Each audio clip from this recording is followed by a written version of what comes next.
Welcome back everyone to another video. My name is Fabio. Today I wanted to try something a little different, so it's not going to be a typical tutorial. What I wanted to do is talk a little bit about my studio experience over the past year. So for the past 10 months, I've been working at a studio here in Toronto called Portfolio Entertainment. They were working on a show called Doomsday Brothers, which is an adult comedy style of a show. So it was really fun. They had a lot of cool characters, a lot of funny episodes. So it was great to really work on a project like that. So it was my first time kind of working on a show of this caliber, but there were a lot of talented artists and animators working on it as well. Some people with like 10 plus years of experience in the industry.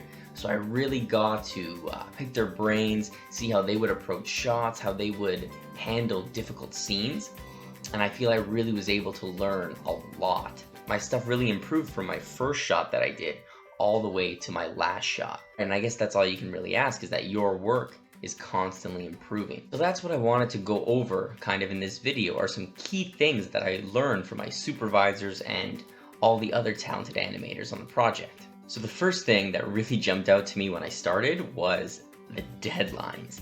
There are so many deadlines. So how it was set up is we would have around 2 weeks to finish our shots for one episode. And there were like 18 episodes in the whole season. So it's quite a bit of work and quite a bit of deadlines that you have to meet in one season. So I'm not gonna lie, at the beginning, I was super intimidated because I had never animated at such a fast pace before. For my own personal projects, if I was struggling on a shot, I could just, take as much time as I wanted to finish it. But here, I had to get these done in 2 weeks because like the effects department and the compositing department needed those shots to keep the show on schedule. The first couple episodes I did submit my shots late, like I couldn't get them done. So my supervisors really gave me some good advice here. The first piece of advice they said was, 1, your shots aren't going to be perfect. You have to accept that. You won't be able to completely polish a shot. You won't be able to add maybe some cool movements that you want, right? The main focus is to make sure you're following the storyboards, the shots are clear, and the actions and emotions are reading for the audience. That's basically what you want to be thinking about. Thinking about the movements that way, like, is this shot gonna read? Is this expression going to read to someone who's just watching it for like 1 second? It really helped me kind of not focus on the unimportant details, but focus on the most important parts of the shot, and I could get things done quicker. I wasn't thinking as much. Another piece of advice that really helped was spending more of my time in the blocking stage of the shot. So this is the stage before you add all your timing and in-betweens. This is where you just pose out the character. So at the beginning, I would just kind of match my poses to the storyboard, submit them, and move on, right? So I was flying through the beginning stages, like the blocking poses, but during the animation stage, I was really struggling because I didn't know where to put my breakdowns. I didn't know the timing, the spacing. It was all off. So I was really struggling to actually finish my scenes on time. Spending even a couple extra hours making sure my poses were clear, readable, and I was thinking about how the characters were moving from one position on screen to the next position. This really helped speed up my workflow in a few big ways. 1, because I was doing all my thinking at the beginning of the scene, I didn't really need to think as much towards the end because my foundation was already laid out for me. And the next thing is, the actual rig would have less line breaks when I would put in my tweens, because all my poses were better quality poses. And sometimes if I was really struggling with a scene, I would just send it in as it is to my supervisors for review, and they would give me some feedback.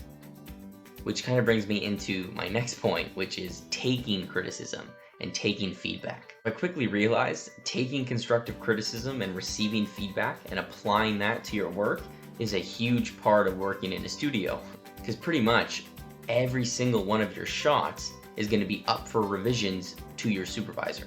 And it can really get frustrating. Imagine you have a really heavy workload, your deadlines are creeping up, you just finished 3 scenes that you thought the animation was solid, right? The best work you've done so far, but then you get the scenes back with a whole bunch of revisions that you thought you didn't need. So you definitely need to learn how to deal with the situation. So what really helped me get through situations like that was just the fact that my supervisors were very genuine people, and I knew that they really cared about my animation progression. I knew they wouldn't give me a revision that, one, they thought that I couldn't do, and two, a revision that wouldn't add value to the overall shot.